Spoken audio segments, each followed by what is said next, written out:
your life is actually always working in your favor. There's always a movement towards expansion. There's always a movement towards grace, but we're not seeing it. If you're this successful doing what you don't love, what could you do with what you love?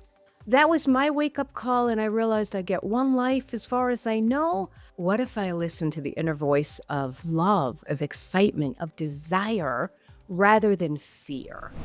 By listening to the Coherence Code podcast, you agree to not use this podcast as medical advice to treat any medical condition, either in yourself or others. Consult your own physician or healthcare provider for any medical issues that you may be having. This entire disclaimer also applies to any guests or contributors to the podcast. Welcome to the Coherence Code podcast, where we explore how the mind and body work together so you can move from stress and inner conflict to clarity, calm, and alignment. My name is Lauren Brown. I'm a doctor of traditional Chinese medicine and a clinical hypnotherapist. And through my work, I've seen that healing happens when we remove what gets in the way and allow the body and the nervous system to do what they're designed to do, to heal. Welcome to the Coherence Code podcast. I want to welcome Tama Kieves to our podcast today. I just completed reading, or actually, as you guys know, listening to her book, Learning to Trust Yourself, Breaking Through the Blocks That Hold You Back. And after reading this book and listening to this book, I wanted to have these conversations with Tama and share her with you guys because she had a wake-up call. We're going to learn. She's a Harvard Law School grad. Now she's a coach and an author. And I know from the people I see in my practice, the people that talk to me via social media, there's a lot of really educated people that got some really good jobs going on, but they feel empty inside and they're struggling. And I always like to have guests that can play samesies, like I get you, and share tools and process. That's the key. Tammy, you don't know me yet either, but before I did Chinese medicine and clinical hypnosis, I have a bachelor of science in math and I'm a chartered accountant as well, right? So I like the left brain and right brain integration. So I'm a fan of, are there simple and steps and processes to get me into this beingness that I'm learning about from your book? And so other things I liked about Tama that I've learned about, I think I'm a Star Trek fan. I think she was into Star Trek as well. We'll find out which one she was. She's written several books, Course in Miracles, taught about Course in Miracles. So there's a lot of things that are going on in Tama's world that also I've been exposed to. And so I thought she'd be a perfect guest for us. So let me introduce officially, formally, Tama Kieves. So she has an honors graduate of Harvard Law School, but she left her law practice to write and help others live and breathe their most meaningful self-expression. She is the best-selling author of 5 books, including her newest, groundbreaking book, Learning to Trust Yourself, Breaking Through the Blocks That Hold You Back. She's been featured in USA Today and on Oprah Media, and she is a sought-after TEDx speaker and visionary career success coach, because a lot of those people are listening. You guys are, you're the influencers of the world to make policy change, and you are running big businesses or have a high or important position in these jobs. So this work is also to help you reach your business potential, your success as well.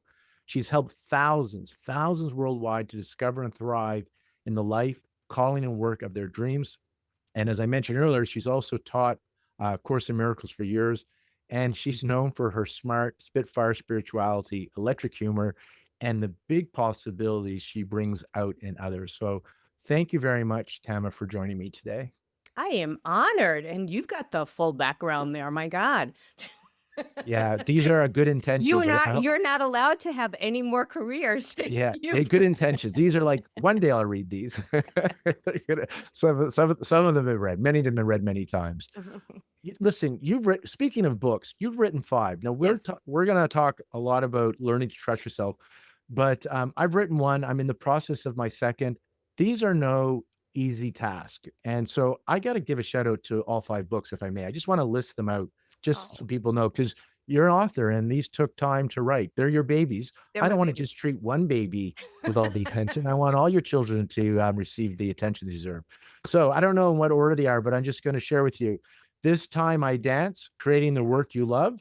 And there's a really cool quote from Marianne Williamson on this, a wonderful guidebook for anyone who has ever felt this can't be all there is. She has another book called Inspired and Unstoppable, Wildly Succeeding in Your Life's Work. And Jack Canfield, many of you have heard of him. If you want to stay on fire as you do your greatest work in the world, read this book now. Number 3, A Year Without Fear. 4, Thriving Through Uncertainty. And then today, Learning to Trust Yourself, or I should say her latest, her 5th book, Learning to Trust Yourself, Breaking Through the Blocks That Hold You Back. So thank you for writing those books. Thank you for acknowledging them. So And they've helped many, many people, thank God. Thank God. they helped Yes. you. Oh, okay. Yes. Yes, many people. And I Yes. was inspired by listening to Trust Yourself. I want to know your story more because, I used to practice an accountant and I Mhm. left for Chinese medicine. You're a Harvard Law degree. Mhm. Curious, did you practice? Mhm. Are you one of those people where you did everything your parents told you to do You nailed it. You and know then it. you're empty Yep. inside? So tell us, You know it. tell us your story because I'm really curious.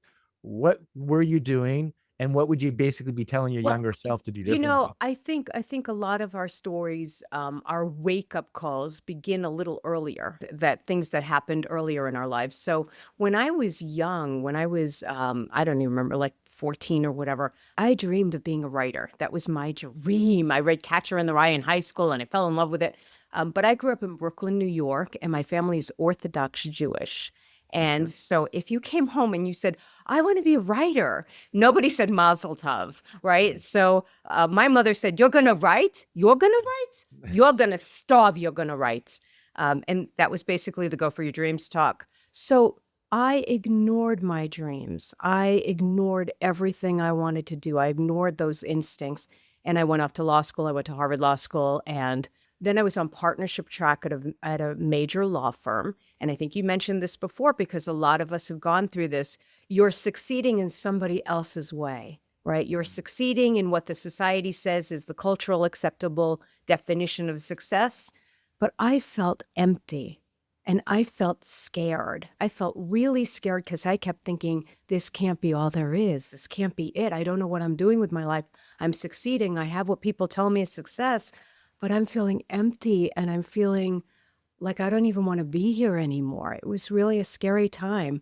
And thank God a friend at the time said something amazing. He said, think about it. If you've been this successful doing something you don't even love, what could you do with what you love? Oh, I love that. Isn't that a great quote? I got to hear that again. And our listeners, it's worth repeating because Okay. that If landed you're nicely. this successful doing what you don't love, what could you do with what you love? Right. Wow. And so, because many of us are in work like that or in lives like that. Right. And so that was my wake up call. And I realized I get one life as far as I know. I want to see where this goes. So for me, that was my wake up call to say, what if I listen to an inner voice in me? But this time, what if I listen to the inner voice of love, of excitement, of desire, rather than fear, right? Rather than fear, fear, fear. And I think a lot of us, by the way, we don't think of it as fear. We think of it as being realistic. Well, this is what you can have. This is realistic. This is good judgment. This is what smart people do, right? And here's what smart people really do. They listen to their souls, their hearts, their genius, and they open up. So that was the beginning of my story and finding this path. Well, so at 14, you wanted to be a writer. Yeah. Based on your family upbringing, you're going to starve to death. It reminded me when when I did accounting, my family was like, if you really want to be successful, be a doctor. If you're not that smart, maybe a lawyer. And if you're simple, an accountant. And so I did that. So just let you know, when I switched from accounting to Chinese medicine, it didn't go over so well in the household when I was a young fella, Yeah. but it's all worked out well. What happened though after that? So because you didn't listen to the intuition, we're going to learn about listening to that and what is this voice. I Yes. want to unpack that more, but some people have to break down before they break through, kind of like what we're seeing Yes. in the world today, a breakdown. Yes. We're waiting for the breakthrough. your book, my sense is, don't wait for the breakthrough. You become the breakthrough, and then you'll get to experience it and see it in the external world. But I'm just curious more about, if you're willing to share, Absolutely. like, Yeah. so you're at Harvard, you graduated from Harvard, you're in the law firm. Yeah, and it was a total meltdown. And a lot of times people, especially in the personal growth realm, people hear, go for your dreams, go for your passion, and and everything works out, right? And so that's absolutely true. I deeply believe that, but I don't believe it in the way that sometimes people are assuming it, right? And so to your point, which I think is excellent, is that we do break down before we break through. That's part of the process. That breakdown is essential because I had to unlearn all of these crazy beliefs I had about what you could have in life, what you can't have in life, what's going to work, what's not going to work. So I naively thought, "Oh, I'm going to leave law and I'm going to be a writer." And I knew how, as an attorney, I knew how to bill hours, every 6-minute increments, I'm billing hours, right? And so I thought, I know how to be productive. I'll just do this. I'll just nail this, right? But creativity and really opening up to something spiritual, inspired, alive, precious, fresh, it is not linear. It is not force. It is not productivity. It is really a path of opening and deepening and becoming aware. And it's a path of really starting to become aware and listen to the choices you're making every single day. People think they're listening to their inner voice, but a lot of times they may be listening, like I said, to fear, right? They're listening to what they think they should do, what they're supposed to do, what's smart to do, right? And I want you to listen to a voice that's inside you, that is only inside you, that is connected to something higher, the universe, God, love, whatever you want to call it, light, but we have capacities like you wouldn't believe, right? And so, but to answer your question, I don't think any of our paths just happen instantaneously. For me, it was following breadcrumbs. It was just following this breadcrumb, which led to that breadcrumb, which led to that breadcrumb, right? But the biggest amount of work wasn't even what I did. It was the facing, like you said, the breakdown, the facing the fears that came up, facing the fears of, am I crazy? Who am I to think I can do this? What do you think, you're the Messiah now? Like, you think you're just gonna walk off and create things, and just like all the voices inside. To learn how to manage your own inner state is everything, and that's kind of why I wrote "Learning to Trust Yourself." And that inner state, because we have this inner dialogue, and you talked about trust yourself, but that inner dialogue sometimes is not so kind. And so to learn to differentiate, right? Because you talked about this aspect of you that has incredible capacity, and there's many names for it. Yes. Common in our group, people call universal energy. You can use the word God, although that's so triggering for so many people. Sure. Divine love. You call it whatever you want, higher self, but we can go weird in that sense, because on our podcast, just for our listeners, we've had like PhD psychologists, quantum physicists. They're researching this stuff. They're aware there's more to this life than our five senses and the materialistic view. That discussion is being handled by the scientists that like that kind of stuff. Mhm. So I'm going to just share that there's more to life than meets the eye. How then do you get to trust that part of yourself? How do you get to connect it? Because there's a lot of noise, Yes. right? There's a Yes. lot of noise. Yes. And so, did you have a lot of noise? And Oh, no, not me. none, No, right? I was just clear and It's, centered yeah, and just full of daisies. yeah, yeah. Because I want our audience to know, like, they're like, because when they hear this, they're like, well, what's wrong? What, because Why can't if I do that? Yeah. if you come from fear and lack, you're going to get like attracts like. You're going to get Yes. more fear and lack. If you come Yes. from feeling whole and complete, you're going to get more abundance in your life. And the people I interview, and I'm curious, I'm actually not curious in the sense that I kind of know the answer because I listened to your book, Yeah. but I Sure. came up with this structure that I noticed all the teachers of consciousness Mhm. are doing this. Yes. They're all doing this. Some have 10 steps and 20 steps, some have 2 steps. But at the end of the day, what I notice is they all have an aspect of notice, Mhm. making the unconscious conscious. Mhm. When you believe in the story, you make it real. You're at the effect of it. So don't take it personally. Then from there, accept a form of surrender, letting go. Accepting isn't resignation, doesn't mean you like it. You're just not going to fight with reality. So the resistance drops. You become present through these uncomfortable feelings. And now that you're present, you're accessing, now you get to hear your higher self. Choose again. Right action Yes. follows right Yes. thinking. Hmm. And I feel that you're saying that too. All right. And I'd like you to unpack that I have now. yeah, Your I book. have a few things to say actually. Yeah. So I love that formula. I think that's a great awareness.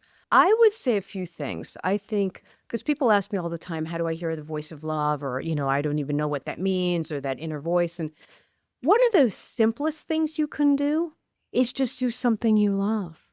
It's just do anything you love. If you do something you love, if you're doing something you love, you get energy. It gives you other resources. You're in higher capacities. And so it's one of the quickest ways to shift is just to start doing things that you love because I'm a very practical person. And for me, I needed to know this was going to work. I needed to see evidence, right? Like I put my whole life on the line for this. But one of the things I saw was that every time I did anything I loved, things would move forward, or I would feel different, and so you start getting a sense of faith that way. The other thing, and more to the point that you were making, is I think the biggest thing when people say I can't hear an inner voice or I don't know how to follow this instinct inside me, I think the biggest thing that I would tell somebody is the only reason you're not hearing a voice of love or a voice of centeredness, a voice of brilliance, absolute brilliance that is in you and only in you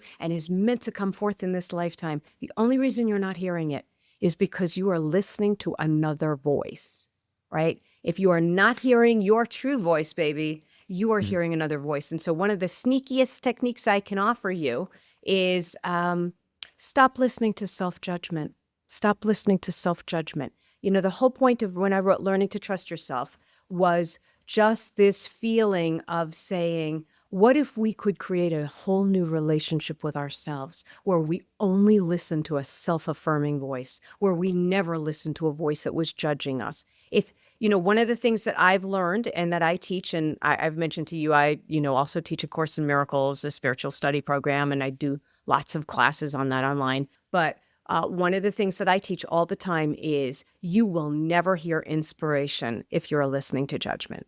You Right. will never hear inspiration. You will never hear genius. You will never hear your next step while that sense of judgment is going on. And so, to your point, we do start becoming aware of that. We start becoming aware of those voices and what we choose.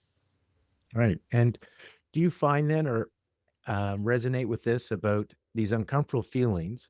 In our society, we tend to want to medicate them, numb them, right? And so Right. we'll use drugs, alcohol, work.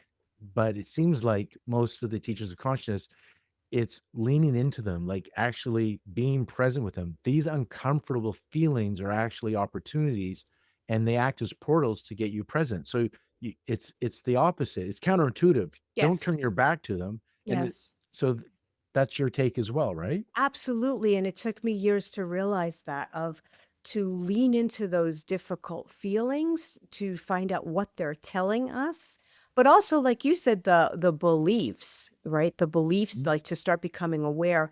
I want to tell you just a quickie little story about that because it was in my book, but it was just a wake up call for me of so one of the things that I teach from Course in Miracles is always that it's not what's happening in your life that's upsetting you. It's not what's happening in your life that's upsetting you. It's what you're making it mean, right? It's what you're Mhm. making it mean. So it's the beliefs you're holding. It's always the beliefs. So, like you were saying, we want to start paying attention to those difficult feelings, those difficult beliefs. So I started noticing I had this belief that kept coming up that said, I never get what I want.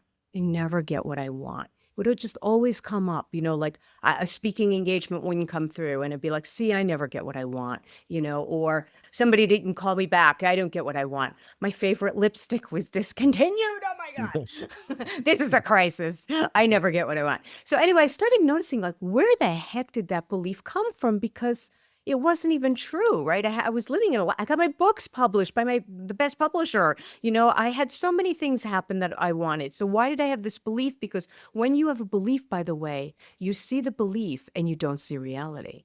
You see that feeling, but you shut out everything else, right? And so I'll just tell you this quick story. I realized when I was a little girl, I was shopping with my mother, and I was shopping, and one day I saw these red shoes. And I was like, oh my God, I want those red shoes, right? But my mother's a very practical woman, and I knew she's never going to get the red shoes. She's going to say, oh, the green elf shoes, they're on sale. Go get those, I mean, just of, but that day she said, you can get the shoes. And I was so excited. I was watching them wrap the shoes up in the box and put it in the tissue paper and then put it in the shopping bag. And my mother took the shopping bag and she lost the bag and she lost the shoes. And I think in that moment, I created this belief that said, I'll never get what I want. I'll never get what I want. And it was something like almost to kind of defend against any future pain, any future disappointment, right? That I'll never get what I want. And so I carried that for my whole life, right? And and that was, by the way, that belief is more damaging. One disappointment, I closed my heart to my whole life. And I said, forget it. I'm not going to want anything. That's more damaging. The amazing part of this story is I was talking to my mother years later, and she's like, what are you talking about? You got those red shoes. I'm like, what do you mean? I know we got them, but we lost them. And she's like, yeah. And then we called the department store and they found them and we got them. And I had no memory of that at all. From a clinical hypnosis perspective, first of all, love what you're sharing here. So, like you said, you can have a situation where shoes were lost and you have a new belief, a new program. I never get what I want. And that becomes the self-fulfilling prophecy. And when we're young, we're sponges. Our prefrontal cortex isn't formed yet. We're like in theta brainwaves. We're like sponges. And what I'm pulling out of this is you can't judge the trauma based on the event. It's how you perceive it. So a belief comes, and then the subconscious wants congruency. So even though there's a part of you that wants to have what you want, you have a program that got imprinted on you. I never get what I want. So it looks for that. And Yes. when I said notice, we see the world through the lens of our subconscious. You don't have that memory because you changed your reality of the red shoes, but you actually got the red shoes. So Yes. we are experiencing reality based on our subconscious program, the lenses that Yes. we have. And this ties into your book, Trust Yourself, on working on those old beliefs and that chitter chatter. Because if you have, you're no good, you don't deserve to have it. If you could start noticing, catching that, and changing the language, I think in your book, you're like, oh, sweetheart, like Yes. for you versus you idiot. How did you Yes. do this? Yes. Just because it can be simple. Small things done repetitively will make a change. And so Absolutely. there's one of those noticing and accepting yourself for the person Yes. who said you're an idiot and now choose again is how could you say it differently? If this was your 3-year-old child, how would you speak to her? Well, then speak in that voice. Yes, yes, yes, yes, yes. That is phenomenal. And you were asking for formulas and tools, and I mentioned to you earlier. I mentioned over email. I have a tool that I assign to all my clients. I inflict on all my students. It's my personal best technique. It has saved my life a million times. I'll just share it briefly, and if you want, for your audience, it's free. I can, so like I'll just say tamakieves.com/best dash tool. We're going to put that in the show notes, Okay. everybody. And so it's my number. It's the tool I give to everybody if you want to learn to trust yourself, if you want to get out of fear and you want to learn to trust yourself. And so it's a short video I did that really walks you through it. I make you do it at the time. It's fun. It takes like 5 minutes and it will get you somewhere. But basically, I will just tell you that it's just a way to work with different voices in your mind. It's one thing like you and I are saying, listen to the voice, listen to the voice. I'm not so hot at listening to the voice. I don't know, that would mean shutting up long enough and being still. I have lots of voices. So for me, I write them, right? So it's a technique I use where I literally let fear speak. Again, a lot of times in New Thought communities or personal growth, personal development communities, we have this fear of fear, right? Where we're saying, oh my God, don't look at the fear. Don't look at the fear. Be positive, right? I do look at the fear. I want to know what it sounds like.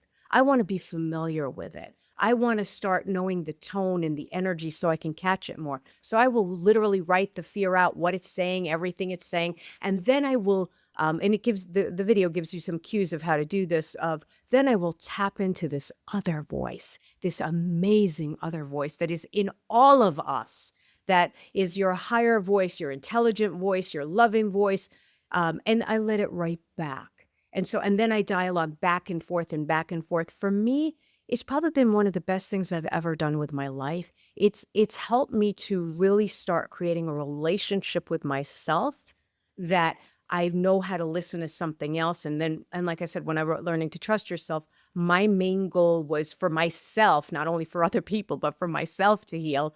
I wanted to learn, how do I create a relationship with myself so that I can do anything I want in this life? How do I not get in my own way? And so that Yeah. tool is really helpful. Yeah. Get out of your own way. Yes. I like how you integrate the parts, and this has become a popular form of therapy. Sure. What is it? Integrative Parts work. family systems, Yeah, parts yeah. work. But I like it because often we push away that part of ourselves, the ego, Yes. and you're taking a relationship. And so all the parts, if they get seen and heard, Gordon Neufeld, a local psychologist here, when you feel seen and heard, you feel that feels love. And Yes. you talk so much about love, this love energy. I've had Joe Vitale on here. Love, everybody love, love, love energy. Not Yes. Hollywood love, Yeah. but this love energy of acceptance, Yes. right? Yes. Of this love energy of being seen and heard.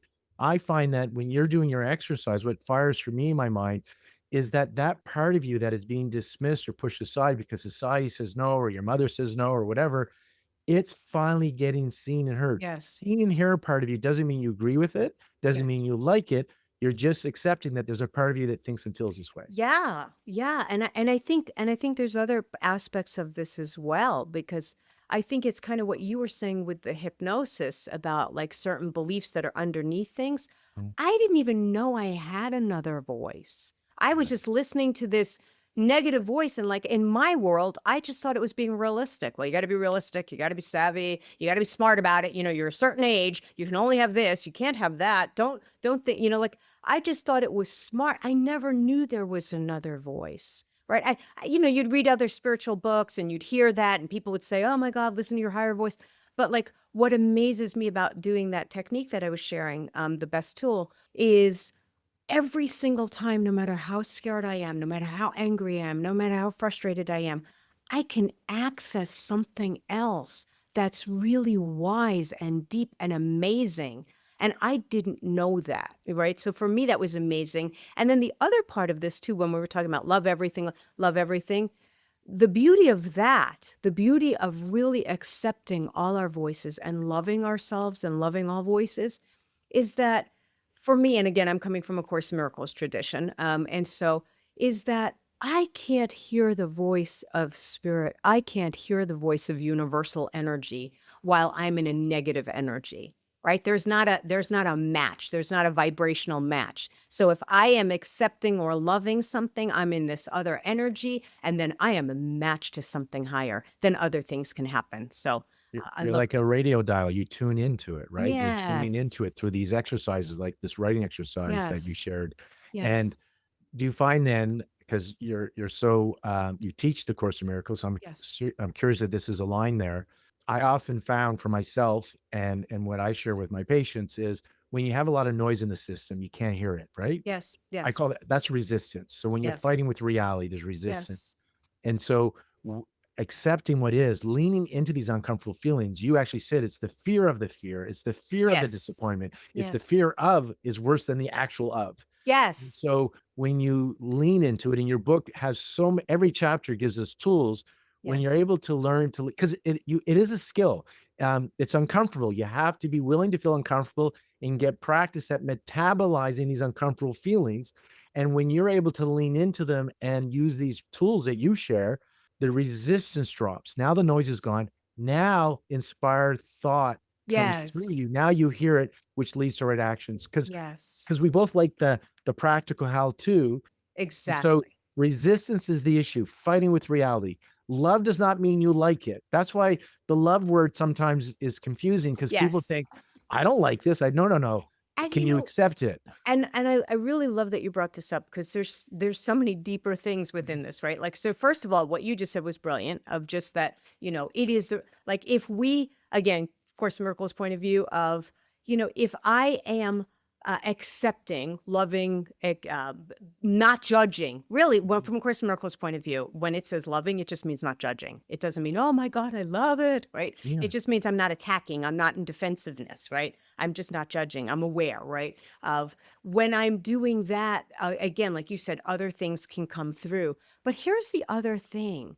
Sometimes we're resisting something because we're misinterpreting it, right? So that a lot of times we're assigning a meaning to it, or we're just saying, ugh, that I can't stand this. And again, what I teach is there's always another way to see this. You're not seeing what's really going on. Your life is actually always working in your favor. It's always working in your favor. There's always a movement towards health. There's always a movement towards expansion. There's always a movement towards grace, but we're not seeing it because we're interpreting those old ways. And so Right. I was just going to read something super quick. It's a short passage from Learning to Trust Yourself, because one of my biggest fears was disappointment. I was afraid. First of all, this is very cool because I've done 100+ episodes, Yes. many authors, and this is the first time I'm going to have an author read from their book. So Woo-hoo! my first, we don't have a bell or something, but our first. We need that bell. Chimes. The angels are chiming here. You're my That's first, awesome. Tama. It's just a short one, but it's like, for me, I was so afraid of believing in these things because I was afraid of disappointment, right? And so I'm just reading this, it's a super short. And if you get the book or whatever, it's on page 15 if you're looking for it. I was saying an inspired life works when we move forward, not when we think about moving forward, right? And then it says, maybe you'll relate to this. I was afraid to trust myself because I was terrified of being disappointed. I was afraid to believe in a positive energy or universe or any idea that made me feel warm inside. I didn't want to break my own heart. I could point to times in my life where I believed something would work and it didn't. I didn't want to open myself up to ever being disappointed again. Here's what I know now, a truth that feels like a meteor shower or like a key to a door that had always been locked. It wasn't disappointment that caused me to stop believing. It's when I stopped believing that I felt disappointed. Yes, things happened that didn't go the way I expected or desired. Then I chose to stop trusting. I closed my heart, gave up on everything. This self-abandonment sabotaged my frame of mind, my enthusiasm, and my actions. I became unavailable to anything progressing and maturing into better outcomes. This was the problem, the cause of my black hole. Because here's the real truth. Every time I have stayed open and moved forward, continuing to believe in my path, I have discovered something that made me believe in my path. So I just wanted to share that because for me, it was like, pah, when I realized, oh my God, I didn't stop believing because I'd been disappointed. It's just that I was disappointed because I stopped believing, I stopped trusting, I stopped daring, I stopped going forward. I started assuming nothing was ever going to work. I started assuming all these painful thoughts, and then I would drag in past stories and past ideas instead of staying open and available. And that's what we're talking about, because when you trust yourself and you become available, really available, then anything's possible. And from what you shared, thanks for reading that excerpt, page 15 in her book, Trust Yourself. You're saying then things, and we hear this a lot in the conscious circles, things don't happen to you, they happen for you. Yes. And if you can, this is that noticing part, you see the world through the lens of your subconscious, that's how you give it meaning. You're suggesting that, can you put on a different lens? Maybe look for a new perception to see how where's the opportunity here? There's an opportunity for growth. And there's an underlying assumption that consciousness works through us, and consciousness is inherently loving. Yes. So that's the big assumption, which allows you to trust part of that. Even though what you think is not working out in your favor, there's that part of you knowing that, how's this happening for me? where's the opportunity for growth and evolution? Is that what you're sharing here? Absolutely. And that gives And you the courage to look at it, yes, right? And to yes. start to experience it And to and to and to choose not to not take it fear it. personally. Right. And to go back to your not resisting, like if I'm already thinking this is happening for me somehow, or that there's love here or grace here or something helpful, maybe I won't resist it as much. Right. Maybe like what we were just talking about Yeah, before, don't resist. or when we were talking before about the breakdown to the breakthrough. I had to, when I was writing my first book, I had a meltdown. It took me 11 years to write my first book. It just Yeah. took me forever. And I always tell people it took that long because it's actually took 12 years. And I always tell people, I think it took me 11 years to heal and 1 year to write a book. And by that, I mean, it was like all these things of that, the things that are in our way, the belief systems that say it's too late, I should have done this by now, I'm not as successful as that person, or whatever junk we each individually have, right? Those negative beliefs or those breakdowns are actually in our favor, because what it forced me to do was to confront these limiting beliefs and to make another choice. To make another choice that would change my entire life and to rewire everything. So anytime you're going through a disappointment right now, or pain, or frustration, a job loss, an employee quit, whatever is going on in any of our lives, this is the moment. This is the opportunity that you have to really do this differently, to open up to seeing this differently, to choosing differently, to showing up differently, and changing your whole life. And I'm curious because here's an experience for me, because you said employee. I've Yes. had where I've had an employee like leave, quit, and it triggered me, like, Yeah. abandonment, shame, or something here, Yes. whatever the program, never judge the action. And so through the years using these tools, they've been metabolized. And this is where I say, wow, this shit really works. Is I've had employees leave, nothing, no visceral somatic Wow. response. Mentally, I can say, I don't want it. I don't like it. Like, I still get that it's not Sure. what I prefer, Yes. but there is no visceral response, which I would say no resistance, which means I'm at peace, because why stress unnecessarily?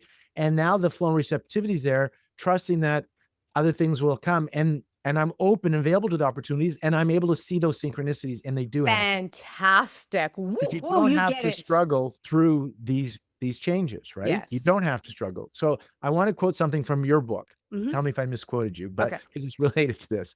Um, I really, because people are constantly trying to get out of the discomfort, and I get that. No, that's the opportunity for growth. Rather than post-traumatic stress disorder, your book is teaching us post-traumatic growth opportunity, right? And Yes. we see this in, there's mirrors of everything in our Yes. lives. Like, we have to break down the muscle through exercise for it to grow stronger, Yes. right? Yes.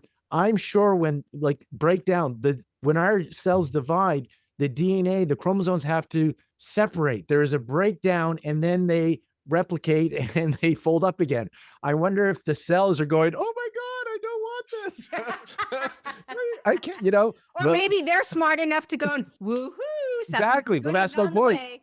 Does the caterpillar go, oh my God, I'm turning into liquid, and then it's a butterfly? So we see this in life everywhere. And Yes. so this Yes. evolution could be, if you resist it, you amplify the discomfort. Yes. It's the Buddhist And you expression block that it. you And you block, well, block the growth. Buddhism says pain is inevitable, Yes. suffering is optional. Amen. So if you have an event that you don't like, if you resist it, you now create the suffering. Yes. But you could have the pain without the suffering, And and not only do therefore you create the no noise. suffering, you literally shut down your neurochemistry. You Right. shut down your creativity, your openness. So I'm curious, what was the quote you were going to read? Because Yes, I got all it like, right. oh, I got it all highlighted. okay. Okay. Because it's related to what we're talking about. Okay. The path of empowerment begins when you feel defeated. I stop resisting the difficulty. Painful emotions are opportunities to grow, and you can have both at the same time. So I'm putting here, you can have pain in where I'm at. So this is Yes. where it's my accepting what is, right? Yes. Yes. And you say faith of where I'm going. Yes. Choose again, right? Yes. Yes. That was really like a transformation. It's one of the reasons I write, Right. because in all my books, I have these, this book healed me, I have to tell you. Like when I was writing this book, it was just like it really, really healed something in me. And that particular passage, I have a whole chapter on resistance because I feel a lot of that sometimes. I'll feel defeated or I'll feel broken or I'll feel I don't want this or, that same thing of like, oh God, this again? Yeah. Really? This one? I thought I healed this 400 times ago. I can't tell you how many of my clients and patients say that. And that's my biggest smile. I've done it too, right? Yeah. I've worked this 500 times, but to me, it's like, I now have the attitude of like, oh, good. I don't have to find a new story. I know this story. I just like, I know this movie. I know this movie. Sure. Let's do it. Let's do it. I was 4 years old. And of course, the same story is coming up because that's the core one, right? So for me, in that passage, it was such an awakening to realize I could have both things at the same time. I could have the discomfort of the pain and not resisting it. I could have mercy for the pain. I could be not making myself wrong for it. I could be merciful about it. I could be kind, and I could have absolute faith that, oh, this is good. And then you say struggle is the light breaking through. And so, like you Yes. said, you're blocking it. The light's trying to go through. So Damn, we're I'm trying to- good. Did I say the struggle is a light breaking through? I like Yeah. that. That's a good one. I know. People read my books back to me all the time. I'm like, shoot, where was that now? I need Well, that now. I know you channel it. I'm sure, like it comes through you, right? Yes, So, yes, and that idea, like the willingness that you share, the willingness to believe before believing, right? I think, yes. I can't remember the author now, but there's that expression, I'll believe it when I see Yeah, it. yeah, And yeah. they say, no, you'll see it when you When you believe, believe it. Yes, right? So yes, there's that aspect of it. But I really, so much out there about spiritual bypass, because it's never been yes. my style of, oh, everything's beautiful. Like, Mhm, I'm the one that, here's what I can tell you, there's a part of me that does not like this, right? mhm. And I'm willing to accept it. But does Which is accepting it beautiful. That thank is you. the definition of love. If I am willing to really just accept where I am, that is love. But accepting doesn't mean you like it, or like, because acceptance or letting go, those words are used Yes, interchangeably. yes. Does letting go mean giving up then? Because people are like, I don't want to give up on my dream. Like, I don't want to accept this. Mhm. So can we unpack a bit what we mean from the Course in Miracles and from Yes, your work? yes, What's the purpose of letting go? What's the purpose of accepting yes, when that logical mind says, I don't want to accept this. yes, This is not right. Or I yes. don't want to give up. Yes. Really great question, deep question. And I think so in A Course in Miracles, it would say that we do not perceive our own best interests. We do not perceive our own best interests. So in my script of life, everybody would do exactly what I want all the time, right? Like that would be the definition of happiness and success. Like everybody would do exactly what I want all the time, 24/7, and then I can be happy, right? That might not be my best interest. That might not be where I grow. That might be my ego's best interest, but my soul might be going, yeah, she could do a little better. Maybe this is going to be good for her to, Michael Beckwith, I think, says something like a bad day for the ego is a good day for the soul. So to your point about giving up, it's just, for me, the way I look at it is it's a willingness to say, maybe I don't know. Maybe I don't know. I have an opinion that it would be better if everybody just loved me and did everything I want. I have an opinion that I should get that speaking engagement, right? And that would be the best thing in the world. But maybe I don't know. Maybe I don't know what's really going on. So giving up might just be a willingness. In A Course in Miracles, it would say a willingness to see things differently. Just a willingness, right? Yeah. And by the way, when we do it in A Course in Miracles, it's not positive thinking. It's not like, and then I slap a positive interpretation on it. It's not like I go, oh, and this is really good because blah, blah, blah. It's not that. It's all I have to do is I'm open to willingness. I'm willing to see this differently. I'm willing to say, maybe I don't know what's going on. And that's when my intuition can come in. That's when something deeper can finally get through. Because while I absolutely know and I have this opinion and it's got to be this way and this is bad, this is wrong, nothing else can come through. And to your point also about letting go, it is the willingness to say, maybe there's something larger here. Maybe there's a bigger reality than just my little mind. That maybe, just maybe, There's something larger that's going on, and I'm willing to believe that I'll be shown or I'll be guided or I'll be whatever. And so, and when I give up, I don't give up as in defeat, right? Like, oh, well, that's it. I guess that's it, right? I'll use the example of a speaking engagement. I might still come back and say, hey, I really think this would be a great fit for you, blah, blah, blah. I might do the real world things, but I give up my resistance. I give up that I have to have this. You're no longer attached because that I'm no creates longer resistance. attached. Thank you. Yeah, Thank you. because when you're attached to it, so you want it, you'll take Yes. action to Yes. achieve it. Yes. And if you don't get it, you're okay. Yes. Yes. That's I love your story about the employee leaving and then nothing was happening for you. You're still disappointed or you're still like, gee, I wish this were otherwise, but I don't have to get triggered. Like all we're talking about is Tama, I was so happy because I Yeah. forgot about, I was like, hey, I don't feel anything. that's Like amazing. I was like, this used to bother me. Like, and Wow. I've heard this through my, teaching, and I know I've experienced it Yes. multiple times, Yes. different things that used to bother me. And then all of a sudden the thing happens and I Wow. know how that used to trigger me. That And is I still awesome. intellectually do not like it. Right. Yes. But I Yes. have no visceral response. I'm not going into sympathetic fight or flight limbic system. I'm Yes. staying whole brain. And so now I'm prepared to take right action versus action from fear and lack. And so, Bam. boom, And that right is, there. and like that moment is like, wow. Like you said, this works. I want to look, I want to do more. I want to practice more. We are literally changing who we've been. We're 'Cause- literally changing our possibilities. Eckhart Tolle says you can be at peace in an unhappy situation. That's an Yes. example of that. Yes. And so what Yes. I got from your book, because I'm not a fan of the spiritual bypass that Yes. everything like your ego, if your ego's happy all the time, right? Well, then what are you doing here, right? I got from this that life will still happen, Yes. but how you perceive it will change, Yes. and you can be at peace in an unhappy situation. Your partner can leave you. Yes. You could have an illness. There's the government you don't like gets elected.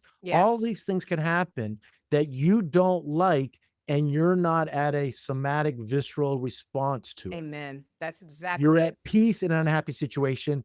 And in that moment, there's no resistance. So flow and receptivity, you're still connected.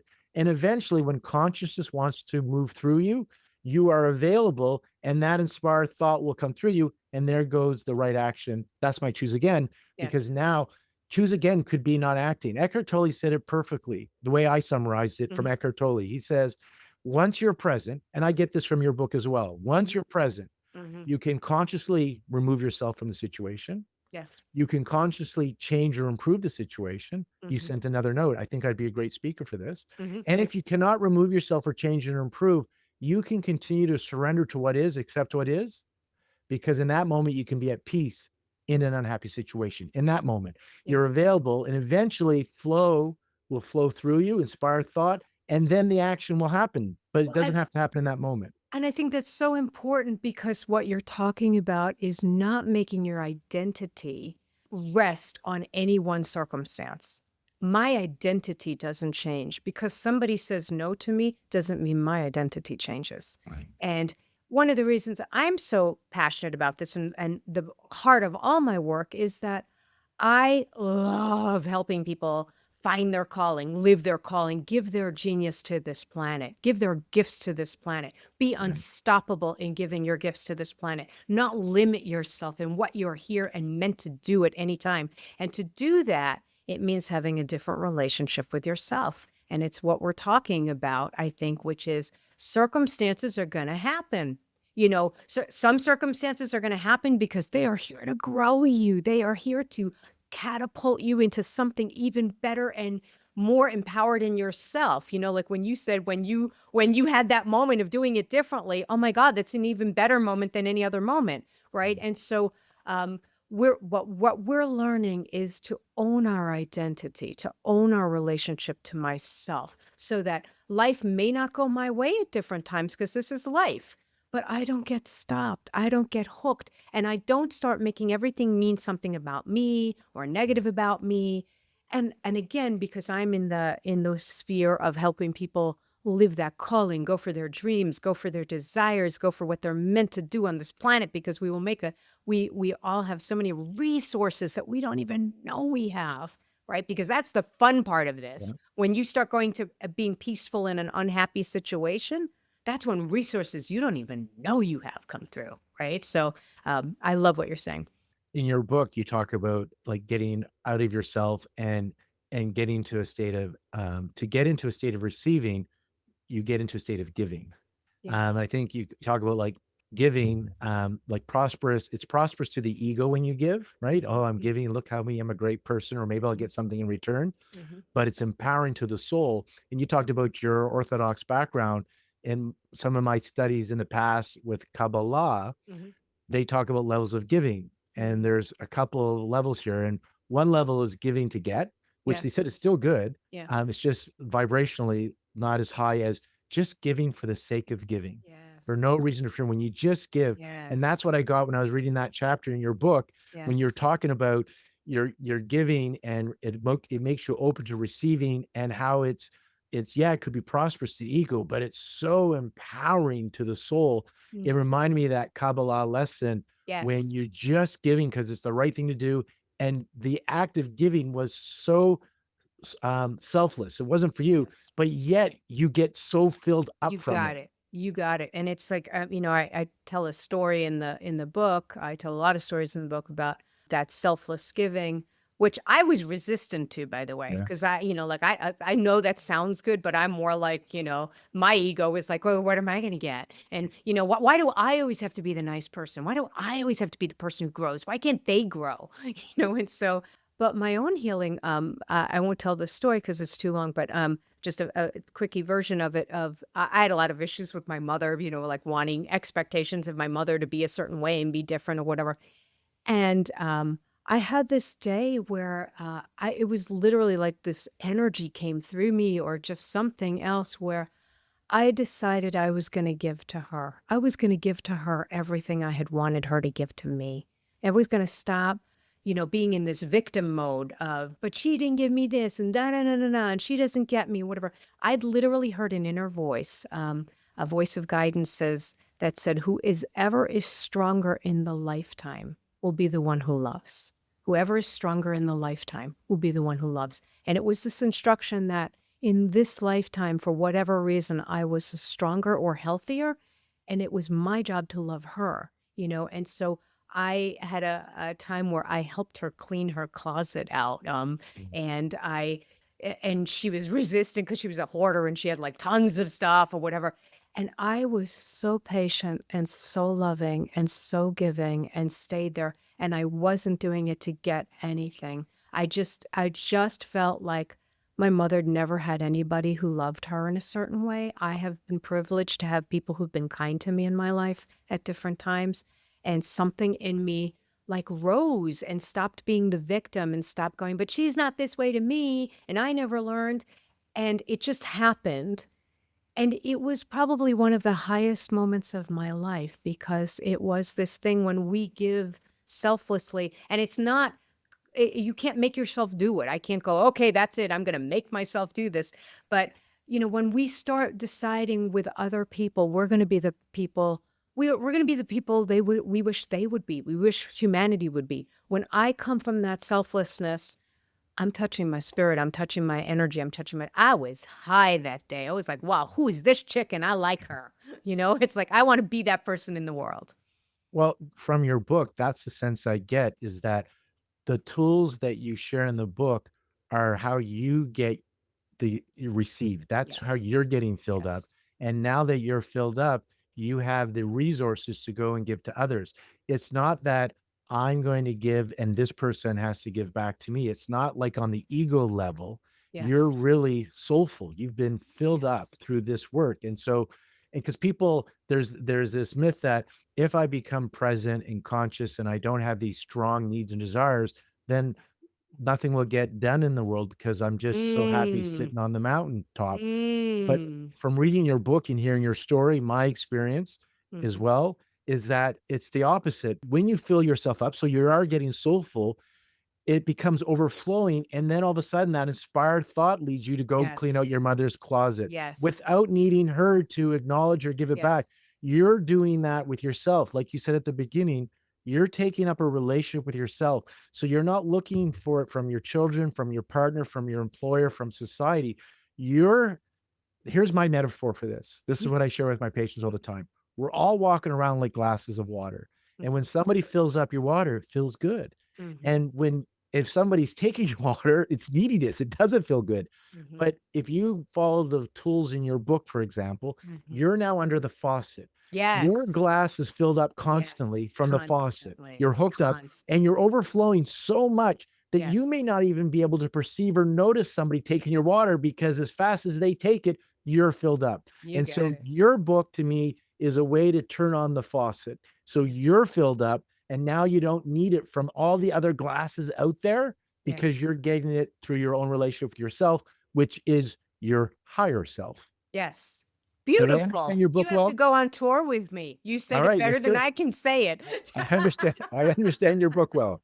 And it's such a beautiful thing for all of us to learn, because we have spent so much time in our lives, wasted so much time in our lives trying to change other people, trying to change circumstances. And it's, again, we change the relationship with ourselves, and man, everything starts to change. It's awesome. When you do the inner work, the external Yes. world starts. One of two things happen. Your perception to the external world changes. So now you're Yes. not at the effect of it because you see it Yes. differently. Your lens has Yes. changed. The Yes. second thing sometimes happen is the actual external world changes. It actually has a shift Yes. to match your internal world. But even if it doesn't, you're okay because your perception's changed. As we wrap up, I have to do a Star Trek question for you. And then I want to learn more about where they find you, about your online courses, your books, and all that. But I heard somewhere that you like Star Trek, right? Did I hear that? I love Star Trek. I don't remember writing Okay. about it. No. So, well, it's on my brain here. Which Star Trek did you do? The Next Generation? Was it I'm an original Star Trek girl, and then I'm a Next Generation girl. Okay. Yes. So, third question. Did you ever watch the Picard series that came out? No, I did not. Okay. Yeah. So for all of our Star Trek fans that did the Next Generation, and for you, Tama, it's 3 seasons Okay. because it's 30 years later of the Next Generation, Okay. right? So all the characters come Yeah. back. But I wrote a blog called Integrating Our Light and Shadow Lessons from Star Trek. I got to tell you a little experience because of your book reminding me of this, about not being afraid of our fears, the fear of that, these uncomfortable feelings, that if we can use the tools that you share in your book to face them, Yes. we will they get metabolized. Yes. There's alchemy that happens. So I'm in a meditative state. I'm meditating and I'm practicing. In the meditation, I'm doing letting go and surrender. And I'm having a beautiful experience after going through the not so beautiful experience in the meditation of surrendering, because the uncomfortable feelings come up. Right. I practice being with them. And then all of a sudden, I have memories of an episode on Picard season 3 where Data and Lore, if you remember Data, Lore's his evil twin, Yeah. they have this interaction. And what ends up happening is Data gives all of his memories to Lore. Afterwards, there was a surrender that happened. Yeah. Data did a full surrender. And in that, him and Lore there's a oneness that happens when he fully surrendered. He did not, the ego is the dark. He did not ostracize the ego. He did not try to destroy the ego. The light absorbed, the light embraced. It gave the darkness all the light. And in that, it became all light again, but it was integrated. Yes. In that meditation, I was like, oh my God, the writers of Star Trek are awakened.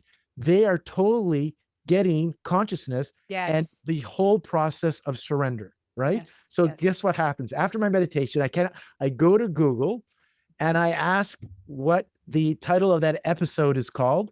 So episode Picard season 3, the title of the episode is Surrender. So I have a blog on my thing called Integrating Our Light and Shadow Lessons from Star Trek. I'm going to send that to you. But please watch Picard. And when you see season 3, episode 8, it's about surrender. Your book, all the conscious teachers, you're one of the conscious teachers. They're all giving us tools on how to surrender. To me, that's the secret sauce. When you drop the resistance, you're no longer blocking your higher self. And Yes. so everybody's teaching surrender. Surrender is not giving up, right? Surrender is a form of giving in, a surrender of So accepting. it's so weird that you're saying this, by the way, because when this book came out, Learning to Trust Yourself, my personal work was Mm, I dedicated my life to surrender. Was yeah. my before this book came out, I just thought, I don't know what needs to happen with this. I certainly have my ambitions and my dreams, right? But it's just like I want to surrender to it all this time. I want to be on the wild ride. I want to not lose myself. I want to Yeah. be awakened in myself no matter what happens. Right. And And then then you it's been take the action. best. And I have to tell you, it has been the best year of my life. It That's has what been all the amazing. teachers of consciousness, like Yes. yourself, Yes. that's the message. And then what you guys are doing, so what Tama's doing, everybody, and in her books and in her latest is she's teaching us how to surrender because people go, I don't want to surrender. Yeah, we Yes. all get it. We all And guess to what? your Same and to your same Z's, same Z's. We're the same and And to different. your point, which I love that you made, is that we're joining both things, the left brain, the right brain. I'm a critical thinker. I'm ambitious. I'm an achiever. And I'm working with consciousness and surrender, right? So it's like it's really important to have role models of people who are doing both, right? Who are not just because I mean, I love all kinds of spirituality. I'm open-minded, but I have a harder time like if somebody was saying, just Yeah, trust in the that's not me. light. Yeah, I can't do that, yeah, right? that's not I me. needed to I needed to fight with this, right? Yeah, yeah, So yes, practical. Well, look, yes, I have professionals mostly that come in that I see a lot of professionals, well educated. They have that block. We have that yes, block. So we need yes, a little bit of yes, doing, or as Ellie says, my friend Ellie calls it undoing to yes, get into the beingness. And yes. your book is that book. Thank you. So I want to thank you, Tama, for writing all 5 of the books so far. The last one being Learning to Trust Yourself. Yes. How do we find you? If we want to know about your books, your online classes, what do you offer to help with the evolution of consciousness on an So I think individual if global level? I think first of all, if people are interested in this with me, one of the best things you can do is take a Course in Miracles class with me online. I have a brand new one coming up called Your Brave New Life with a Course in Miracles in January. It's on my website. You can just go out to tamakieves.com, the mothership. You'll get everything. Make sure you get the best tool because that will get you on the newsletter if you want, or you can just go to tamakieves.com / I think it's fortune dash cookie or something like that. So anyways, but the best ways to get a hold of me, of course, are the website. I'm on social media daily on Facebook, Instagram, TikTok, you name it. If you do Facebook, my page was hacked. It's not just my name anymore. So the new page is Facebook, Tama Kieves author. But seriously, I'm just encouraging people to join me. I have a community of thousands and thousands of people who are living in inspiration instead of fear. And I think it's really important to get around other people who hold you to this, to help you to this, right? So I have a lot of different online classes and they're live with me. And also I do retreats all over the country in different parts of the world, in speaking engagements. Of course, I'm always looking to share these concepts with people. But seriously, I would love, love, love to hear from you because the most important thing you're going to do in this lifetime is to trust yourself and to trust the desires that are in you, the genius that's inside you, what you're meant to do here. Because I know for all of us, we've just scratched the surface. We've just scratched the surface. I Right. always tell my clients, my coaching clients, you're so much more powerful than you know. But it's only when we trust ourselves. So thank you. And Tama's book will give you a guide on how to trust Oh, yourself. I forgot to mention my books, duh. So- So all my books are on Amazon. And then there's also some of my books are on my website at tamakieves.com / books. But everything's on Amazon and you can get it. I mean, everything's everywhere. So you can always get it there. So yeah, and pick up a copy of Learning to Trust Yourself. I would love to hear from you. I would love to hear from you how it's going. And Learning to Trust Yourself has a million resources in it too. It's got a thing that you can download that has all kinds of meditations and other free classes within it. So it's just a great resource. Tama, thank you very much for today. Oh, thank you so much. Thank you so much for having me. And thank you so much for the work you're doing and the light that you're bringing. It's amazing. Thank you. Thank you.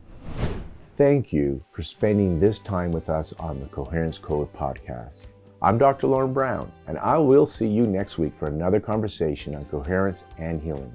If this conversation resonated with you, please like, subscribe, or follow the show, and also share it with someone who might benefit from it as well. Remember to take a moment to breathe, reflect, and stay connected. Welcome to the Coherence Code Podcast.